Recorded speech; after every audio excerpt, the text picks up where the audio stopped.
Good afternoon. Terry. What? So, can you hear me all right? Yeah, but I'm going to turn off my air conditioner so you don't get to listen to that at the same time. Well, I can't actually pick that up, so that's good. Oh, well, I'm glad to hear that. I did some recording somewhere. I forget where I was in the background noise, but I thought, no, that's not that bad. I listened to it back, and I was like, bah. Yeah. Well, the stomach grumbles even made it into a few of the interviews. That's disgusting, but that's all right. I've got a fresh beer on hand, but I'll open a second one so no one has to listen to that opening. Well, they may appreciate that. So, Terry Warburton, it's a pleasure to speak to you today, and I'm thrilled that you're here for my podcast. Welcome. Well, you're very welcome, and I'm nice to be able to take a few minutes out of my normally hectic day, and I'm happy to do this. There's hectic days and there's strange days. We're living in the strange days. Yes, we are. Well, how are you, sir? Well, I'm 70 years old. I'm happy. I'm healthy. I'm still working 12-hour days, and I'm cancer-free, coronavirus-free. Offhand, I'd say I'm pretty goddamn good. Well, there's a lot to unpack in what you just said right there. I know we've met, but I don't know if you recall, and not that I would expect you to. I'm just curious. What's your name? I'm sorry. I've been up to my ass and shit now that I'm working all by myself, for God's sakes. What a pain in the ass. I hate to say it, but I have an email list of our customer list that we mail out to that's 15,000 people. And I'm always shocked to realize, oh, I know him. It's like, how many of these people do I actually know? It's like thousands of people. I mean, I've been doing this for 46 years. So it's a bunch. It's a bunch, yeah. Wow. Well, oh my gosh, I'm trying to wrap my head around 15,000. I know. That's our when we send out a mailer. That's how many people are on it. What are you doing these days to navigate through all of this? Well, fortunately, I'm in a position, economically and business wise, that we're not really hurting enough to cause a problem. I mean, business has slowed down. There's no question about that. And which is strange for me because I always thought, we ship to 60 countries around the world.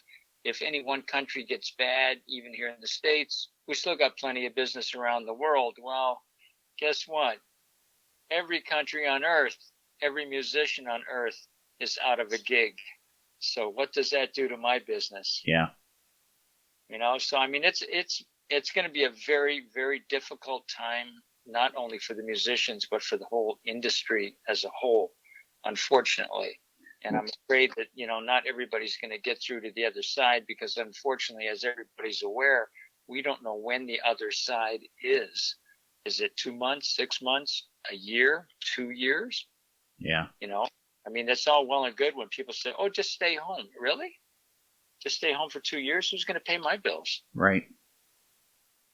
Yeah, and, the trickle down. Most, people don't think about all those peripheral businesses, the publishers, the mouthpiece makers, the trumpet makers, the case makers, the valve oil manufacturer. It's everybody. I mean, like you say, it's the whole system, top to bottom. Yeah. Anybody involved, and then it even comes down to the people we buy the brass from to make mouthpieces. Yeah. All my suppliers. So not only the mouthpiece maker, but everybody that sells stuff to the mouthpiece maker. We get our carbide tools made by a small company up in Indiana, Fort Wayne, Indiana. So it's like, if I'm not here breaking tools, and they're not selling me any new tools. Yeah. So, I mean, it's trickled down, and unfortunately it may turn into a flood. That's what bothers me. Well, this can all be over none too soon.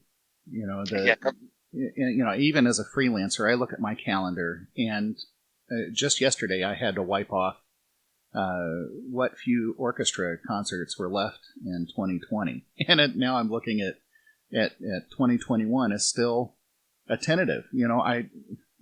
Come December, am I going to get another email that says, by the way? Oh, yeah. So yeah, and everybody's in that same boat, too, where it's like they just don't know. Yeah.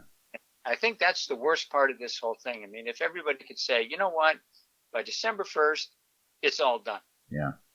Well, then we could all just say, all right, well, I'll try to figure out how to get from here to December 1st. But nobody can say that. Yeah. Nobody knows. Yeah.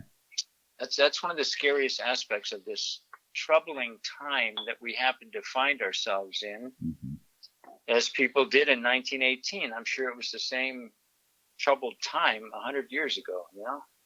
Except news didn't travel quite as fast back then, right? And that's, I don't know if that's a blessing or a curse. No, and they didn't have Facebook to have every expert in the world who knows nothing saying something. Oh, I saw just yesterday, Terry, somebody had created their own diploma. I just graduated from Facebook University. You know, they're an expert now in everything. Yeah. Well, I'm afraid most of the people think they've already graduated. They just forgot to get the paper. Yeah. So you're trying to make the most of each day. You're still putting things together. You're still churning out some things. Matter of fact, 2 minutes ago, I just finished texting somebody who just came in and bought a trumpet but just sometime last week, like maybe Thursday, Wednesday. Mm-hmm. And he's already, of course, I don't want to bother you, but how's it coming? It's like, well, lucky for you, I spent my weekend building trumpets, so we had 2 that were on order, and plus his. So, there's still business to be done. There's just not enough business. Right. I mean, all my employees are on furlough right now, unfortunately. Yeah. There's enough to keep me busy and enough to keep the business in business. And I'm quite confident that I don't care if it takes another year, I'll still be in business. But, I'm not sure about a few other companies. And I think the bigger they are, the harder they're going to fall. You're asking about me and my company. We're actually buying some machinery to manufacture other things. For example, we're getting a plasma cutting table so we can make metal artwork that you'll see all over the place. We're getting that. We've got a miniature 5-axis milling machine that's going to be used to manufacture clarinet mouthpieces. So it's like, we're not going to just sit around and wonder what to do. Well, even in the best of times, that I think is a mark of a great company, is the interest in expanding and innovating, and then actually doing it. It's the reason some companies go under, right? Because they don't change, they don't adapt. And one of my, as you should say that, one of my other interests, by the way, I'm actually getting into manufacturing fiberglass boats. Yeah, I know, right? Sorry, I didn't mean to laugh out loud, but that's such a left turn from trumpets, right? Well, you know what it is? I mean, at one point I was going to manufacture aluminum airplanes, and I actually started one, at which point my wife was like, do you really want to fly in something you make? And I'm like, it might not be a great idea. But I decided that I could go boating in something I made. So it turned out I ended up with a half a dozen boat molds. That's another story. And so by next spring, we will actually, are you ready for this one? We're all going to go Warburton. Oh my gosh. I know, that was bad. That's bad. Well, you know what? That may stick. You may end up actually having that as the name. Wow. That'll be the tag. But yeah, I mean, we're reaching out. I mean, I look at it as what's it going to take to keep the company alive? Well, we've already bought and sold a few boats. We're already taking in boats to be reconditioned. I've got a guy that works for me that on the fiberglass work, and it's coming along. So, we're going to get a little more serious into that because, believe it or not, the boating industry is doing fine. Why? Everybody's got time to go boating. Yeah. What better social distancing than being out in the middle of the river here, you know? Well, that's why RV sales are up right now, too. Yeah. Well, sure. Yeah. Well, that and people want to get the hell out of the cities, which you can't blame them for that. Right. Yeah, this is one of those times where I am severely glad I never stayed in New York City after 1979. So what was the significance of 79? I worked in New York City for Bob Giardinelli. Well, I didn't know if 1979 is it just that's when you decided to Well, that's when I worked there, and that's when I realized that's not where I wanted to grow old. Mm-hmm. Okay.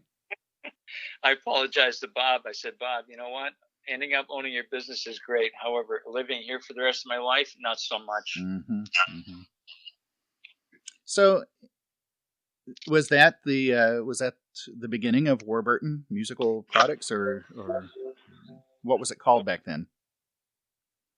Actually, no. The real, it's funny because, there's rumors out there, of course, everybody thinks they know everything, that I learned mouthpiece making from when I worked at Giardinelli's. Well, the real story is that I started the company back in 1974 in Toronto, and I was 24 years old then, Mm-hmm. and I was already working in a music store and actually owned a music store. No, actually, at that point, no, I hadn't opened my own store yet. I was just interested in the mouthpieces. So we were selling Giardinelli's, and I knew Bob Giardinelli. So I asked him if I could come to New York City, and would he show me how they make mouthpieces? And he said, sure, yeah, come on down. So my dad and I drove down to New York City, which, even then I was like, God, I hate this place already. And went to Giardinelli's, which of course was paradise on earth for me. Mm-hmm. Being in a retail music store from the time I was 18 years old, this was like the Mecca, especially back then. Mm-hmm. And so I went in and I talked to Bob, and I said, Mr. Giardinelli, I said, you don't mind, showing me everything to do about mouthpieces, because I want to go into the mouthpiece making business. And Bob looked at me and he goes, Terry, I'll show you absolutely everything, because your chances of being successful are 0 to none. Wow. And that was 1974. And in 79, we were still good friends, and I went down to New York City, and we were out sailing on his boat. Bob Giardinelli was a big sailboater. I don't know if you know that or not. No. He was actually the Commodore of the Bayside Yacht Club for a while. So we're out sailing in his boat, and he says, I could use a guy like you. I said, what do you mean? He goes, I want you to come work for me. And I said, well, you probably couldn't afford me. And he just laughed and goes, well, I doubt that. I said, well, I didn't tell you what the price was. And he goes, what do you mean? I said, I'd have to end up owning Giardinelli Music. And Bob looked at me and goes, well, what if that's what I had in mind? And I said, well, then I'll be here a week Monday.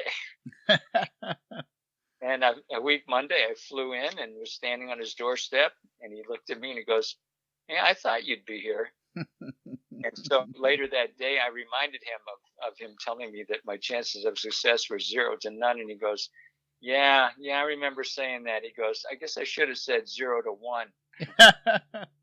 And there you were. And there I was. So I was there to not only run his mouthpiece shop, but to end up taking over the business. So it was a real great time. I had a wonderful time, met lots of people, Mm-hmm. Lots of great players back then that came into a shop like on a daily basis. I mean, it was a who's who of the brass world every single day. Mm-hmm. Matter of fact, there's a great picture online somewhere, and of him, me, and Maurice Andre. Oh my goodness! And that was I remember that day so specifically because Maurice Andre spoke no English, and Giardinelli could speak Italian but not French.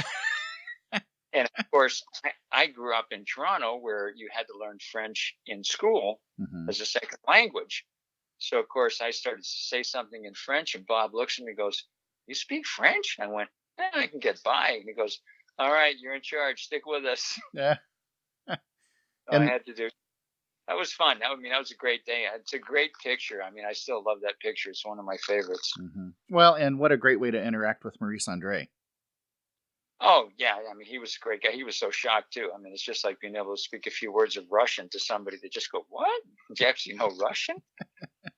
I've tried to learn a few words in a lot of languages. Matter of fact, I believe I can order 2 beers in about 18 languages. So. And that's all you need, right? Well, 20 languages would have been better, but, So 1979 comes along. You decide you want to leave New York City. Where'd you go? I went back to Toronto where I had my mouthpiece business, plus I had 2 retail stores, actually. But if you remember right, '79 was the height of the Jimmy Carter 20% interest. Economically, it was a horrible time. Mm-hmm. And I was leveraged fairly highly, with band instruments and rental instruments, and owed a lot of money, and the economy was not that great. So I ended up having to lose my ass and go bankrupt at age 29. Thank you very much. And at that point, I decided that I had nothing tying me down, and my wife at the time was from the States, so we got married so she could work in Canada, and as it turned out, that's how I got a green card to go work at Giardinelli's the previous year, actually. Mm-hmm. But at that point, I already had a green card, and I said, well, I can live anywhere I want, so where would I like to live? Well, guess what? Florida's got my name written all over it. Sunny, hot, and beautiful weather. I can ride my motorcycle, go out on a boat 365 days a year. I'm in. So I moved to Florida in 1980. You've been in the same place, the same part of Florida the whole time? No, not at all. When I first moved down here, I moved to Fort Lauderdale, and I stayed with a guy in the back of his music store and worked there for a while, and ended up where, I don't know, it was a long story. The story would get really long-winded. Anyways, he decided that running drugs from the Bahamas was a better idea, and he disappeared one day. And I ended up owning a retail music store again. Not that I wanted to, but It was just thrust upon me when customers came and said, is my clarinet ready? And I went, no, but it will be. Mm-hmm. Mm-hmm. But I had learned how to do all repair work on everything. So it was like, yeah, sure. All right. Yeah. Now all the tools are here. It's like, sure, where's your clarinet? I'll fix it. Mm. Next thing you know, it's Terry's Brass and Woodwind Shop on West Davie Boulevard in Fort Lauderdale. And I did that for a while, and then that gentleman came to his senses, and I actually, for his wedding gift, I gave him back his business, and I just went out and just went into the mouthpieces alone in a separate building, and that worked, for a while, and then it came about that then I moved to Hollywood, Florida, for a while, and had a nice shop down there. And business was like pooping along, and I got an offer. I talked to a good friend of mine, who's still a great friend of mine, Mike Padula. He's a machinist, and he's a trumpet player. Great combination, by the way. Yeah. So Mike and I were talking, and I met him at his shop here in Central Florida, and this is in the early days of CNC computerized equipment. And, of course, he had a computerized lathe, and I'm, of course, drooling all over it. I probably rusted part of the thing. I drooled so much. Watching this thing work, I'm like, wow, this is great, man. And he was looking to expand his business, and he's like, well, why don't you sell me half your mouthpiece company and move up here, and you can have use of all this equipment? I'm like, say no more. I hacked up and moved my manual equipment up to his shop, and he taught me all about how to use computerized machinery. And that was back in '86. So as far as I know, I was the first mouthpiece maker to actually use computerized equipment. And in the world or in the States? Certainly in the States. It's possible not in the world, but in America. As a matter of fact, when Con Selmer decided that they would go to computerized mouthpiece making for the Bach mouthpieces, they actually phoned me to ask me what machine they should buy if money was no object. And I'm like, if money was no object, let me think, because I never had that option. Right. So they currently have a few of those, bless their heart. But I got into it then with Mike, and then he got really, really busy with his machine shop business, and we were two type A personalities and butted heads on a few things, so we decided to split up. And lucky for me, he needed a milling machine more than he needed his CNC lathe. So he sold me the CNC lathe, co-signed for me for a loan for the thing, so he could get the money to buy a milling machine, because he was making parts for Disney rides and was making so much money. It was ridiculous. Wow. And then I'm out the door, got my own shop again with a computerized lathe, and after about a week, he walked over because we're only a few doors apart, and he had just literally here's the lathe. See you later. Came over a few days later, and of course, I was making trumpet tops actually at the time. So he walked in, he just looked at the machine, he looked at the parts, and he goes, yeah, I thought you'd figure it out. So where did that mouthpiece making experience come from? You had to have learned something somewhere along the line there. The School of Hard Knocks comes to mind. Mm-hmm. Mm-hmm. It's a true story. Actually, when I first got going, my dad helped me out, and I said, well, after coming back from Giardinelli, he said, okay, we've got to buy a lathe, right? Well, we decided a turret lathe would be a functional item to have, right? So we ended up with this old Herbert 2D, as it was an English lathe, and they delivered the thing, and I stared at it for a full day before I figure out which knob and which lever made it do what. I literally stood back and like moved something to see what it would do. Mm-hmm. And then it was like, it was a learning curve to say the least, but I really lucked out. I met a gentleman. I was going to have some parts made for the machine to make pieces. So I met a guy who had a machine shop. His name was Eric Davies, up in Toronto, in the east end of Toronto where I lived. And I asked him, can you make me this, make me this? And he goes, those are really like stupid, simple parts. You should be. And I told him what I was doing, and he was very interested, a young man, 24 years old, deciding to break into manufacturing something. So he said, if you have to pay me to make this stuff, he goes, you'll be out of business before you're in business. He goes, you need to learn how to make this stuff yourself. I said, well, that's kind of easier said than done. I mean, at that point, I'm a salesman at Long McQuaid Music Store. I'm not a machinist. And he said, well, you're off on Wednesdays. Come on out. So every Wednesday, I would go out to his shop, and he taught me how to run a lathe, how to run a milling machine, how to run a surface grinder, how to do everything. And I made all my own tooling. And after about 6 months, he came to me and he goes, if the mouthpiece thing doesn't work out, he goes, could you come here and work for me? He goes, he says, making stuff my guys would have trouble making. And I'm like, oh, really? I didn't have any trouble with it. And he goes, yeah, I know. That's what gets me. He said, you've never worked with this stuff? And I'm like, no. But I have a favorite expression when somebody said, wow, how did you learn to do all of this stuff? My stock answer is, well, I'm just really, fill in the blank, smart. Yeah, well, that's obvious. I mean, I wouldn't agree with that. I mean, I wouldn't disagree with that. Pardon me. No, I wouldn't agree. I heard that. Well, it's a good thing I can edit on this side of things, right? Probably a good thing. So, learning to run a machine is one thing, but learning to run it in a way that you design and deliver a high quality end product is another. That's right. Matter of fact, my friend Eric Davies, I just mentioned, his famous words that I have never, ever forgotten, and I've told other people.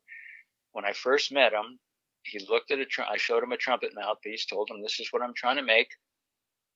And he goes, well, Terry, he said, I'll tell you what, any good machinist could make this thing. He said, making a business out of making this thing, he goes, that's goddamn tough. Mm-hmm. Mm-hmm. He used a little more vernacular than that, sure. But for the podcast, I'll clean it up. Well, that gets the point across. I never forgot that because, I approach everything like that. It's like any idiot can make a fiberglass boat. How do you make a business out of making a fiberglass boat? Mm-hmm. And that's the big difference that I think a lot of people, a lot of young entrepreneurs fall into. It's like, yeah, you can do that. You can make that. But can you make a business out of doing that? Mm-hmm. Can you actually get a product that people want, that are willing to pay for it? And it's, and to build a reputation that's, a quality reputation. You're not a schlep. You don't make shitty products. You don't overcharge. You're a nice guy, and this is a cumulative, one of those famous overnight after 40 years. Mm-hmm. Yeah, right.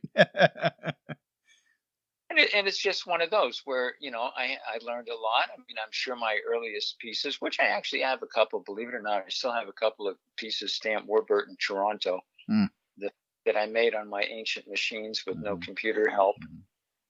But I was just very conscientious about trying to make a quality product, and as a trumpet player, I knew what it was I was trying to make. And then for a while, I actually played bass trombone because I busted the lower muscle in my bottom lip. Oh.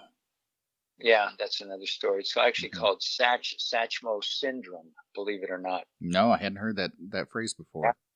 Yeah, where you use so much pressure, you literally separate that muscle that runs across your bottom lip. So I played bass trombone for years, so I knew what that was all about. So when it came to designing those pieces, it was like, well, I know what I'm looking for because I know what I don't like. Right. But yeah, it's an interesting thing to think about, like making something and making a business out of making something. Well, the business side of things, where did you pick that up? I mean, obviously working with Bob Giardinelli, and then, partnering with people down in Florida, you're learning stuff like this along the way. And again, you're a smart guy. But the business aspect, the selling, the marketing part of it is still something that has a learning curve to it. Well, every aspect of business does, and part of being, let me see, how would I describe myself? Scattered would be one of them. Or as a friend of mine, Ben Smalley, once said, he goes, Terry says, I think you're bipolar, but you only got one side of it. You're just mad. Oh, I know what it was. You're manic depressive, but you forgot the depressive. And I'm like, gosh. yeah, pretty much. So, I mean, I'd like to learn. I read a lot. I study a lot. I think a lot, and it's like business. It's not that complicated. You are trying to make someone else's life better by providing what it is they need to do that. Whether it's a better boat, a better mouthpiece, a better car, a better motorcycle. I mean, whatever it is you're trying to do, you have to put yourself in their shoes and say, well, what is it that I would want? And, and the marketing thing, you've got to trust your instinct to say, yeah, I mean, I was onto a computer right from the get-go. I mean, when computers first came out, I was right on top of it. I mean, I had my first Tandy 1200 HD. Oh my gosh. It actually had a hard drive of, ready for this, 10 megabytes. Ooh, slow down. I know, right? And this was way, way back in the early 80s when it came out, and I bought one, and I was determined to learn I did basic. I mean, I learned how to use that thing because I wanted to learn how to use that thing. And of course, I had, my website was up long before a lot of people even realized you're supposed to have a website. I was actually designing websites for a while. So I mean, it's actually, matter of fact, a friend of mine owns a restaurant here locally, Central Florida, and I designed his original first website, for which he's never A, forgiven me, or B, thanked me. He's like, man, that changed my life. I'm like, well, it wasn't that great a website, but it was, at the time, no one else was doing it. Right. So I did web design just because it was interesting, and I would do it for friends of mine. Now I can't be, but now I pay a guy to do all my stuff. So, I've had the good fortune to talk to some people, interview some people up to this point who have worked with you. Uh-oh. Hold on. I said I wouldn't do this, but... Oh, there goes. Another one. There you go. Anyways, okay. Yeah. So, and I'm starting to hesitate, wonder if I should mention names, but, and whether or not they worked with you, people like Fred Powell, Carl Hammond, I love both those guys. And I know of others along the way who they're like, they've all made their way either through Schilke or Selmer or Warburton or Getzen. It's like you could trace everybody back to one place. Yeah, we have our family history. Yeah, for sure. And I mean, Carl and Fred both have become very successful in their own right, which is, I think that's terrific, and it shows. I think both of them have that same kind of business sense. I don't know if they're that type A manic like you're describing yourself. Fred doesn't ever seem to be on the manic side of things, but I was going to say, I don't think either one of them fit the Terry Warburton of manic. A lot of people that know me really well would be like, ain't a whole lot of people that manic, that's for sure. I mean, I'm usually up. I'm up somewhere between 3 and 5 a.m. every day, 7 days. And I mean, I go all day. Yeah. I'm up and I'm going. Yeah. I mean, the machines were in here running at 5:30 this morning. Mm. I'm just that way. I mean, I get up and I want to get stuff done. You know what I mean? I don't sit around and stare at my belly button. Is not really of interest to me. Not that my belly button's not that good looking. It's just that, it just doesn't interest me that much. Well, I'll put that in the show notes. I'll make sure people want to ask you about that the next time they run into you. So. I'm sure they will. Yeah, Carl's an interesting case because he came to work for me out of college. I don't know if he told you all that. A little bit. Yeah, so he worked there for, with me. And then, sad to say, someone got elected and I predicted the economy would crash, which of course it did. And I phoned Schilke because I knew Joan, and I said, Joan, you need to hire this guy. He's from Chicago. He really liked to move back home, and I really, I can't keep him. There's not enough business, but you should hire him. Mm-hmm. Well, I don't know, blah, blah, blah. Well, I must have phoned her 8 times. And finally she's like, all right, fine. I'll meet with the guy. Mm-hmm. So Carl, I got him his job at Schilke's. I certainly helped him get his job at Schilke's, where he was very successful before he went out on his own. Mm-hmm. But when he first came to me, it was funny because he actually had a degree in marketing. And the first thing I did was like, oh, that's great. So it was an intern for the summer. Mm-hmm. So I said, well, then why don't you design an ad? Here's what we want to do. He didn't even know where to start. And I was like, oh, boy. I said, Carl, how do you feel about sanding and buffing? He goes, all right, I'll do that. And somewhere I have a great picture. It's a picture of me in my shop in this little tiny CNC lathe that it was a waste of money, but that's beside the point. And there's Carl sitting in the background. He trained him. He was making backbores at the time. Mm-hmm. Yeah, it's a great picture. One of these days I'm going to put together all my pictures and put the book together that my wife keeps swearing I need to write. Well, I know people would be interested in seeing those pictures. Anything to tie the history of things together. I think. Oh yeah, and Fred. I first met Fred. He was working with my friend Roy Lawler here locally. Oh right. So him and Roy worked together, and at the time I was making like some parts pieces for Roy for his trumpet, and I think that's where I met Fred. I probably met him before at an ITG or something, but that's when I first kind of really got to know Fred. Mm-hmm. But he's a great guy too. He's a great player too. Yeah, he is. I think he fights with himself whether he wants to be a trumpet maker or a trumpet player. Well, I interviewed him last year, and we met at like 10 in the morning. He goes, I didn't get in till 2 or 3 this morning. He goes, and I still needed to practice. So, I put in an hour at, 2 a.m. I'm thinking that's dedication. That's how you get to be good. But there he was in the shop, ready to go the next morning. So, yeah. That's right. So that's the kind of attitude, like people really don't understand the amount of dedication, hard work, and perseverance it takes to be successful at whatever it is. Mm-hmm. You know what I mean? You cannot be a trumpet player and decide that you really don't want to practice. That's not an option. You can't be an athlete and decide you don't want to exercise. Mm-hmm. And that's one of those things where a lot of people that go into business, they don't realize it's tough.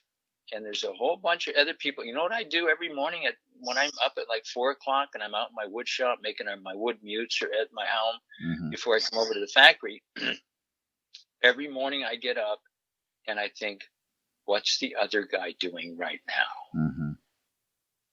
You see what I'm saying? Oh, yeah, absolutely. And that's what it is. And my son is a French horn player who, thank God, is finally moving home from Switzerland and Italy, where he's been for the past few years, Mm-hmm. studying French horn. And he's also studied instrument making and runs computerized machinery in a small shop. And he's finally decided that, gee, Dad, there's a 12,000 square foot shop with my name on it in Florida. Maybe I should move home. But, you know, as he was practicing the French horn over in Switzerland, we talked about that one day, and he goes, you know what, Dad? I get up every day. He's not like you. He goes, I mean, I'm up at 7:30, Mm-hmm. and by 8 o'clock, I am practicing and practicing. So by 10 o'clock, when I go in for my lesson, I'm ready. He goes, all my roommates who are French horn players too, he goes, they're still sleeping. I said, let me guess, you play better than all of them? And he goes, yeah, how about that? You know, and we talked about it. It's like, that's what it takes. I said, because what's the other guy doing? Mm-hmm. You think you're working hard? How hard is the other guy working? Mm-hmm. Well, in a business that is, I mean, we're all friendly with each other, I think, in the music business, but you're still than a lot of businesses, but still extremely competitive. You know, we're all trying, and I shouldn't say we, because I don't make anything other than this podcast at the moment, but you know, I see when you go to ITG, I see all the people in the industry hanging together and having great conversations. And that's great. And it's what a great vibe. And everybody, I think, supports each other. But at the same time, you're still hoping you sell more horns than the next guy. You know? Yeah, but don't agonize about it. You know, for example, Tony Rapicciuolo from Italy. I don't know if you know him. I don't know that name. Yeah, well, you will. Trust me. Mm-hmm. But he started out, he was an air traffic controller, but he's a trumpet player, and he wanted to make mouthpieces. I had him fly over here and stay at my house for 3 days and showed him everything. And he's become very successful over there in Italy. Mm-hmm. And I'm very happy for that, you know. And my other Italian friend, Dario Frate. Oh, sure. I know that name. Yeah. Yeah. Well, you know, Dario came, stayed with us, and he's just like, you're telling us everything. I'm like, sure. Why not? I said, you're the next generation. I said, I've made my mark in the world. I said, I'd rather leave more than my name behind so that you can say, you know what? Here's where I learned a lot of stuff. And my name pops up. I said, to me, that's success. Mm-hmm. That I've become successful enough that I can help you become successful. Mm-hmm. And I think we're in that kind of an industry where, we're all competing for the same customers. Yeah, that's true. But as Bob Giardinelli once told me, this is a great line. He goes, Gary, never worry about it when your favorite trumpet player that's using your stuff suddenly uses someone else's stuff. He goes, just wait, he'll be back. Yeah. Yeah, that's a great line. Well, yeah, what the grass the other side of the fence, right? The grass is always greener, and then you get over there and you realize, hey, you know, what I had wasn't so bad. Yeah, exactly. So, but yeah, but you know, you're right. The industry actually has a lot of people that are, you know, I mean, I can honestly say there is very few people in the industry I don't like. Mm-hmm. It's a very, very, very short list. It's almost as short as that list of great trumpet players that are nice guys. Now, wait a second. That's a short list. Yeah. Yeah. So, you know, you've got, Ronnie Rahm, and I think Aaron Rahm, too. Both are Warburton artists. Yep. And that's a nice relationship to have. And I know it extends beyond that with other artists. So, you know, here I'm thinking, you're talking about Dario Frate being the next generation. You're 70. Are you looking to... Are you going to be making mouthpieces the day of your funeral? I guess is what I'm getting at. Or... No. The day before, I'm going to stop. Okay. The day before the funeral. Yeah. No, you know what? It's great. I'm so lucky. I love what I do. I love machining things. I love making things. I love inventing things. Mm-hmm.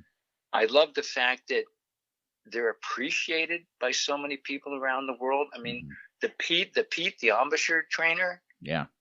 Right? I mean, Kenny, that works for me for 32 years, he invented that thing. I finalized the design and we marketed that thing. We've sold well over 50,000 of Oh, those. my goodness. No kidding. Oh, yeah. Oh. Oh, yeah.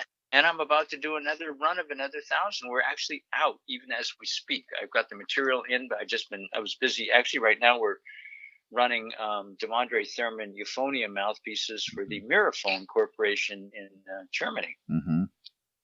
They have us manufacture his line of mouthpieces for them to put in with their euphonium. But I'm so lucky that I've had a life where, you know, the old expression, it's only work when you'd rather do something else. Mm-hmm. I haven't worked my whole life. Yeah. I've just done what I like to do every day, which is why I get up early. And even now, my wife's like, honey, can you just slow down to like a 10-hour day? It's like, well, why would I do that? Well, would you mind if I ask about the cancer? Oh no, that's an open. I never hid that from anybody. That was a very, you know, it's like, oh well, here's another bump in the road. Yeah. Well, actually, I think it was at the Miami ITG last year, 2019. Had you just finished treatment, or had you just gotten the news that you were cancer free? I think it was my 2-year. I just finished having my 3-year cancer free meeting, and the doctors say everything looks absolutely perfect. And like one of them laughs. He goes, "Your biggest complaint is you're a little thin." He goes, "This is America. Most people wouldn't have that complaint." He goes, "If you're still working 12-hour days and going 7 days a week," he goes, "trust me, you've recovered." I'm like, "Oh, Yeah. really?" He goes, "A lot of people, even, you know, 3 years out, are not doing what you're doing." He said, and they actually told me, they talk about me at the Mayo Clinic because I worked every day of my treatment right till I went in and rang the bell and said, "I'm done." Wow. And they were shocked. They said, "There's no way you're going to do this." And I'm like, "Well, we'll see." Mm-hmm. And that was like, an hour and a half drive up in the morning, hour and a half drive back, and then I would work all day. And the doctor's like, "Well, do you take the weekends off?" And I'm like, "Are you kidding? I have to work more to make up for all the hours I missed during the week." And they're like, "Don't you feel bad? Yeah, we're stage 4, for God's sakes." And I'm like, yeah, I feel a little rough, but yeah, not that rough. It's not rough enough to stop me from working. And I'm kind of glad I went through it because, I don't know if you know or not, but, Wayne Bergeron just finished his treatment. Yeah. And he was calling me on a weekly basis to go, "Hey, what can I expect next?" Yeah. I'm talking to Wayne tomorrow. I'm looking forward to that. Tell him hi. He is a wonderful man. I've known him for many, many years. Don't ask him how we met because that story shouldn't be on a podcast. Well, there we go. So that's an automatic. I'm going to ask that story. So, well, it's interesting as I've talked to people, the number of people who are cancer survivors or are still in treatment. And of course, Ryan Anthony, of course, was such a high profile. And what courage, I think. And yeah, I mean, the thing he faced was far worse than mine. I mean, mine was a walk in a park. I mean, I got to meet him. We talked about it. It's like my shit was a walk in a park compared to what he went through. But okay, so I'm a cancer survivor too. I had kidney cancer, and I didn't have to do chemo or radiation. I mean, I lost it to surgery. I lost a kidney to surgery.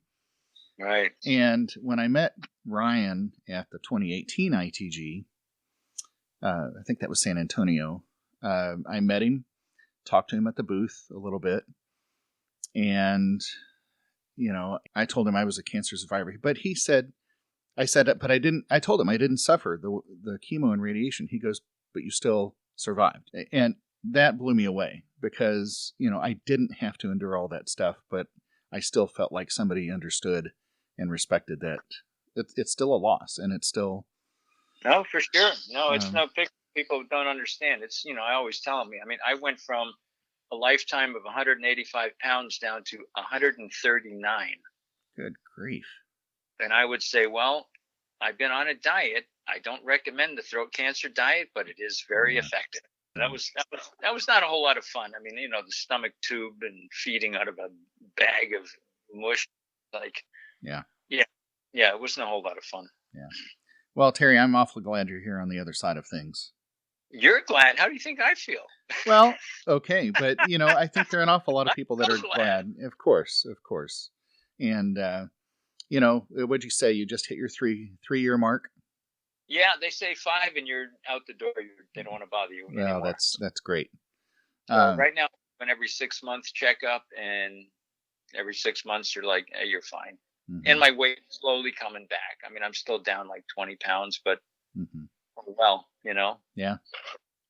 So here's a random question. You're talking about the peat, and this is also a huge left turn from talking about cancer, but have you ever designed and developed a product that was a complete bust?